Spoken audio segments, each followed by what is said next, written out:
आज की कक्षा में हिंदी व्याकरण के बेसिक चीज़ के बारे में हम लोग विचार करेंगे। भाषा के छोटी इकाई भाषा की छोटी इकाई को वर्ण कहते हैं। वर्ण कहते हैं।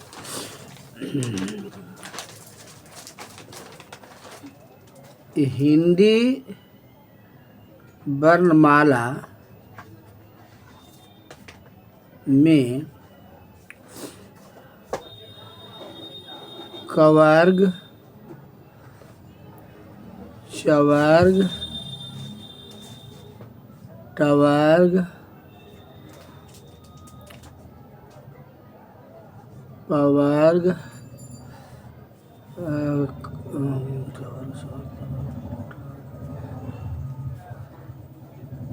टवर्ग 5 वर्ग होते हैं। 5 वर्ग होते हैं और इनके अंतिम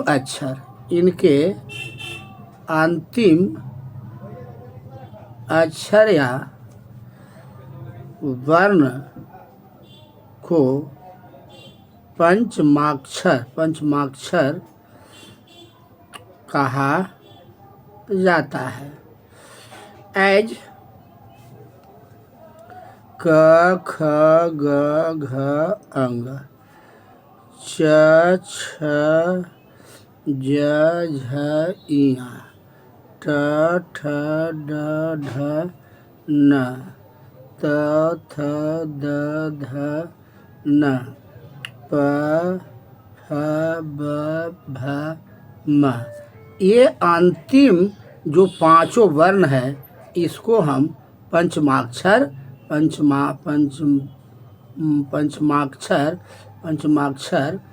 कहते हैं। अब एक कॉम्पिटिटिव सवाल में पूछ दिया जाता है कि पंचमाक्षर किसे कहते हैं, तो कवर्ग, पवर्ग, चवर्ग के अंतिम अक्षरों को सामूहिक रूप से पंचमाक्षर कहते हैं। पंचमाक्षर के 5 सदस्य हैं।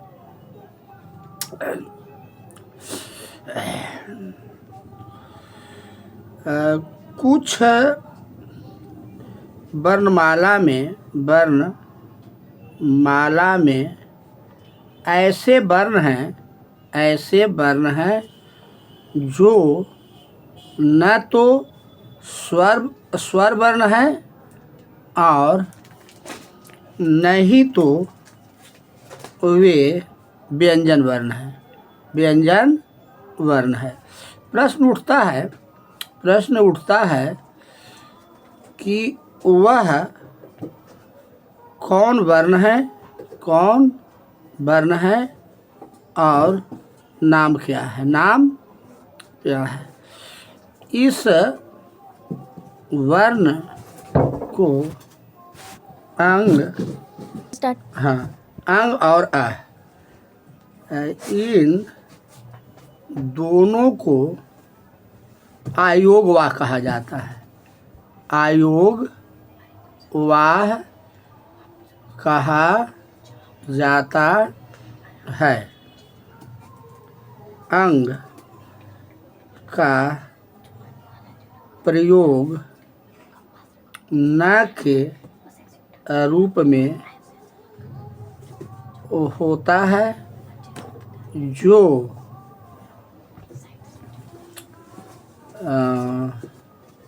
मात्रा के लाइन के ऊपर लगता है। जैसे कंचन। यहाँ ये जो है अनुस्वार है, यानी आयोगवाह अंग और अह है। इसे 2 भागों में विभक्त किया जाता है। अंग का संकेत अंग है। इसे अंग को अनुस्वार कहा जाता है। अनुस्वार कहा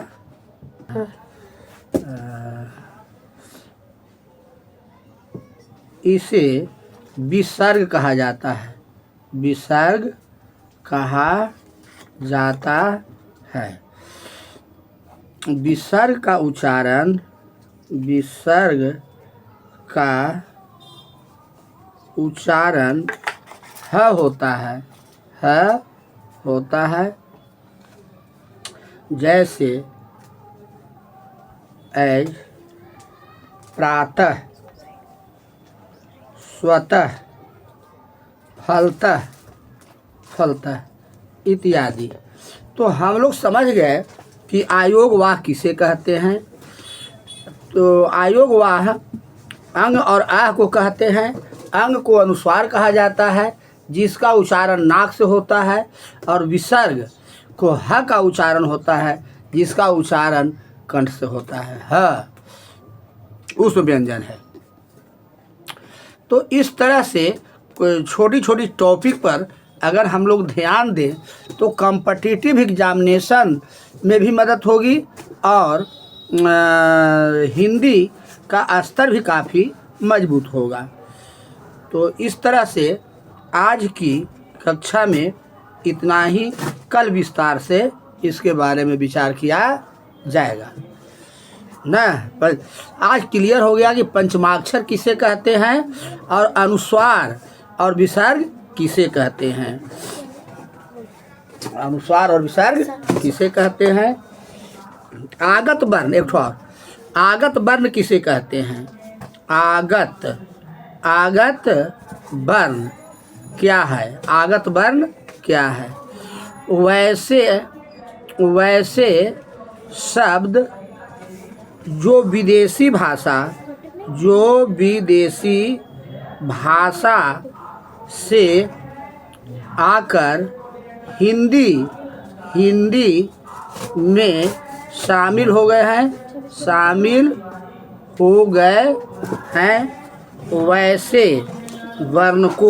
वैसे वर्ण को आगत वर्ण कहते हैं।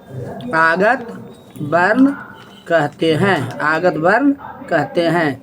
बच्चे यहाँ समझना है कि विदेशी भाषाओं का मेल हिंदी साहित्य के साथ कैसे हुआ। तो जैसे ही विदेशी लोग हमारे देश में प्रवेश करने लगे तो सारी चीज़ मिक्स हो गया। भाषा भी मिक्स लिटरेचर हो गया, कल्चर भी मिक्स लिटरेचर हो गया, और कलाकृति भी मिक्स आर्किटेक्चर हो गया। तो आज जो अब हिंदी है, संस्कृत छोड़ करके आज की जो आधुनिक हिंदी है, इसमें विदेशी भाषाओं को भी हिंदी के रूप में ले लिया गया है, लेकिन ये भाषा फलतः विदेशी है ना। आगत वर्ण में नुक्ता चिह्न लगता है। नुक्ता चिह्न लगता है। आगत वर्ण में नुक्ता चिन्ह लगता है। जैसे लिफाफा,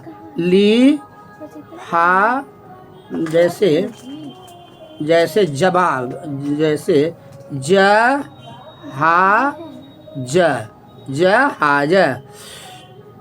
जैसे जहाज।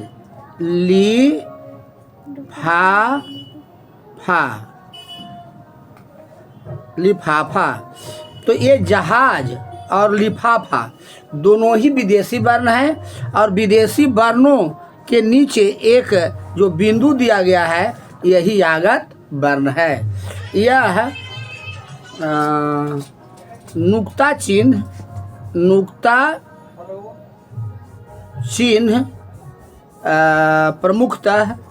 प्रमुखतः ज और फ में लगता है।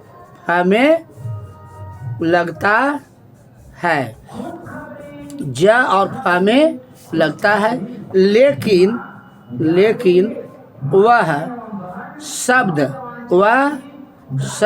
विदेशी हो, और उसमें इस तरह से हम लोग समझे कि पंचमाक्षर किसे कहते हैं, आयोगवाह किसे कहते हैं, अनुसार, अनुस्वार और विसर्ग क्या है, इसका प्रयोग कहाँ और कब होता है। इसके बाद आगत वर्ण के बारे में हम लोग चिन्हे। आगत वर्ण जो विदेशी भाषाओं के साथ आए हैं उसे हम आगत वर्ण कहते हैं। आगत वर्ण में नुक्ता चिन्ह लगता है। नुक्ता का चिन्ह अक्षर के नीचे लगता है, जैसे जहाज। जहाज विदेशी भाषा है तो यहाँ ज में भी लगा नुक्ता, यहाँ भी लगा। लिफाफा, लिफाफा विदेशी शब्द है तो यहाँ फ और फ दोनों में नुक्ता का चिन्ह लग गया। बच्चे पढ़ते हैं और लिखते हैं लेकिन समझ नहीं पाते हैं कि ये अक्षर के नीचे ये डंटा और वर्ण के बीच में जो बिंदु दिया हुआ है वो क्या है। ऊपर वाले के तो समझते हैं कि अनुस्वार है और दोनों बगल वाले को जानते हैं कि विसर्ग है, लेकिन जैसे जहाज में जहाज में वो भी लिखते हैं नुक्ता, लेकिन ये नहीं जानते हैं कि है क्या चीज़। इसको जानना चाहिए। यही आगे चल कर के कंपटीशन में पूछ देता है कि नुक्ता चिन्ह से आप क्या समझते हैं। बच्चे यही मार खा जाते हैं। न तो बच्चे अगर 10 तक सभी विषय को सही तरह से तरीका से कर ले तो ग्रेजुएशन के बाद कोई भी नौकरी में कंपटीशन में नहीं छटेंगे। इसलिए बेसिक ढंग से किसी चीज़ को बेहतर ढंग से पुट आउट देनी चाहिए। ठीक है बच्चे, आज है इतना ही।